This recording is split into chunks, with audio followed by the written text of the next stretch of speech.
Now, Max Weber introduced a new methodological tool for doing sociology, that is the ideal type. Ideal type An ideal type is a logically consistent model of a social phenomenon that highlights its most significant characteristic. So it is a logical and consistent model of studying social phenomena, where it is used to highlight its most significant characteristic. Being a conceptual tool designed to help analysis, it is not meant to be an exact reproduction of reality, but the reality cannot be brought out by applying this tool exactly. Ideal types may exaggerate some features of phenomena that are considered to be analytically important and ignore or downplay others. In case of ideal types, some features of a particular phenomena are considered to be more important in doing the analytical work, and some are totally ignored. An ideal type is to be judged by how helpful it is for analysis and understanding. So it is to be judged before using an ideal type that how helpful it can be in analyzing a particular situation, not by how accurate or detailed a description it provides. And there is no chance of any accuracy or any detailed descriptions that can be obtained by applying this ideal type. The ideal type was used by Weber to analyze the relationship between the ethics of world religions and the rationalization of the social world. And ideal types were used by Max Weber to analyze the relationship between ethics and the world religions and the rationalization of the social world in different civilizations. Weber used the ideal types to illustrate three types of authority that he defined as traditional, charismatic, and rational legal. So he used ideal types to illustrate three types of authorities. Number one, traditional authority, charismatic authority, and rational legal authority.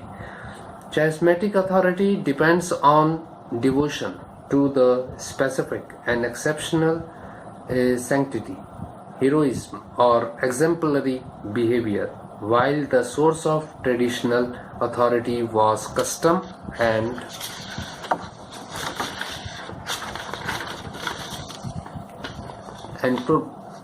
precedence. And rational legal demarcation of authority, it prevails in modern times, is epitomized in the bureaucracy.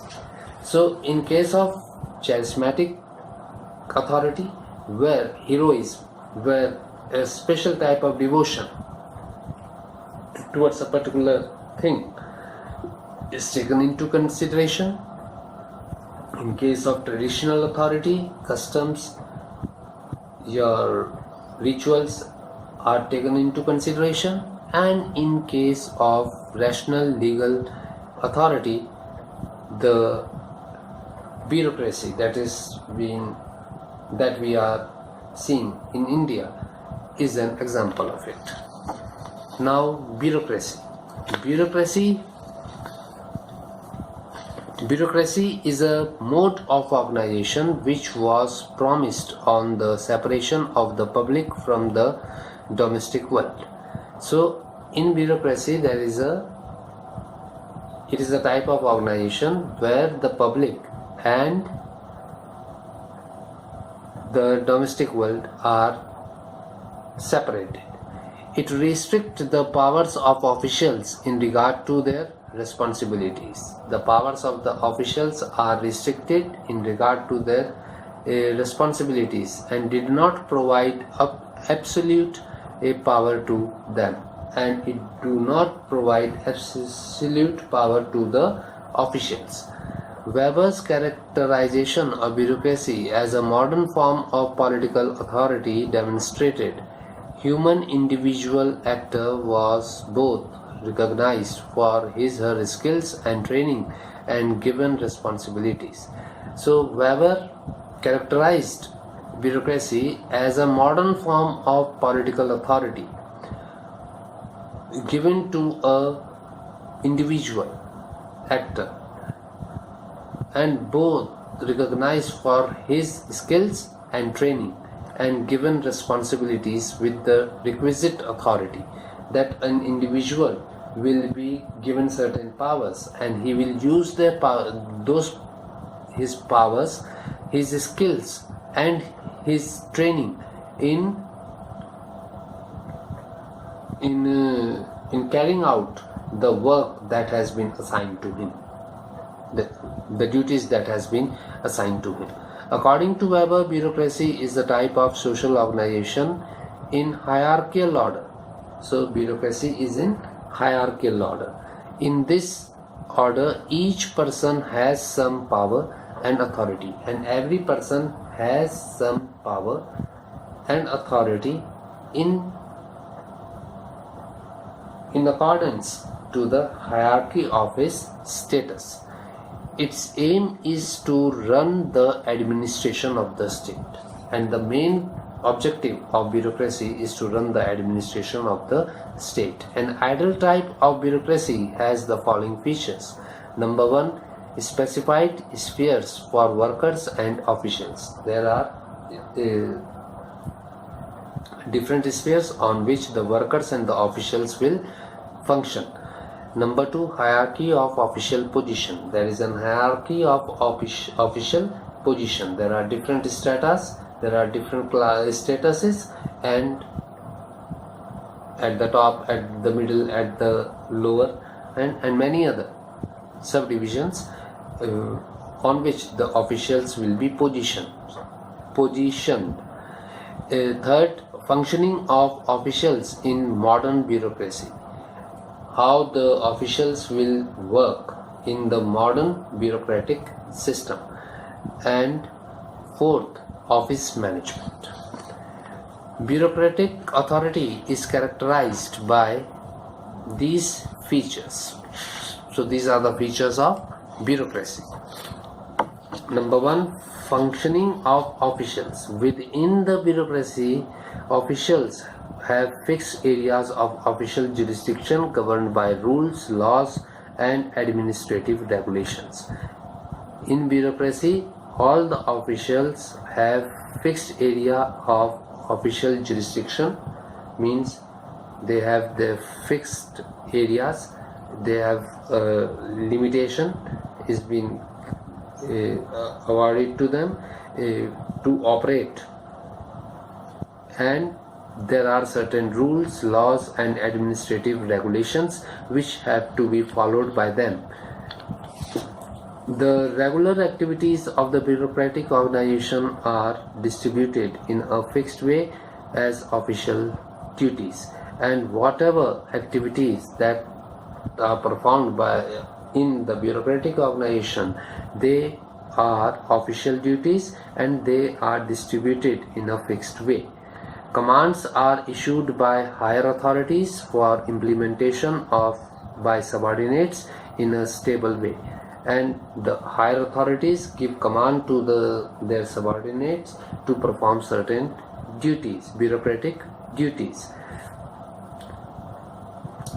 But the responsibilities of officials are strictly delimited by the authority available to them, and whatever authority has been given to them, they have to use that authority to get the work implemented that has been assigned to them. Then hierarchical ordering of position. Authority and office are placed on a graded hierarchy where the higher officials supervise the lower ones. So there is a hierarchy in the office in regard to authority, where the higher officials supervise the lower ones. Then third is reliance on written documents. The management of a bureaucratic organization is carried out on the basis of written documents, the files which are preserved as records. The main management of the bureaucratic organizations is carried out on the basis of the records, that is the files that are maintained, means the paperwork that is being conducted in the offices.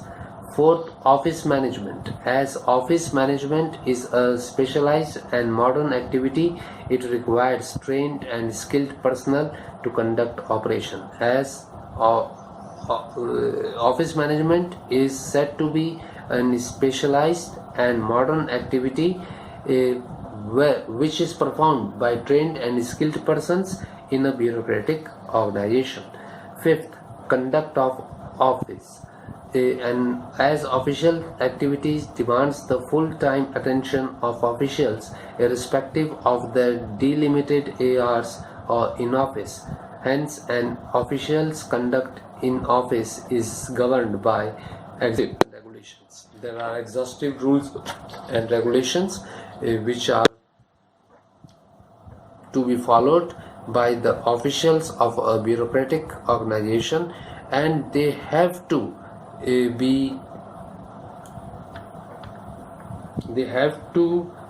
discharge those duties, those responsibilities which have been assigned to them in an official manner, in an official conductory manner. Then really Weber also wrote something on the religion in India, and his main he characterized Indian religion in the following ways. Number one, belief in supernatural power. Number two, emotional state of mind associated with the beliefs, happiness, fear, reverence, etc. Number three, material objects involved in the religious practices, altars, cross, sacrifices, flower, incense, sticks, special clothes, banana leaves, etc. Number four, variations in the types of material objects used in religious ceremonies differ from culture to culture. Number fifth, specific rituals, fasting, chanting, dancing, specific types of foods, etc. Number six, specific mode of worship. Number seven, concept of heaven and hell, sacred and profane, etc.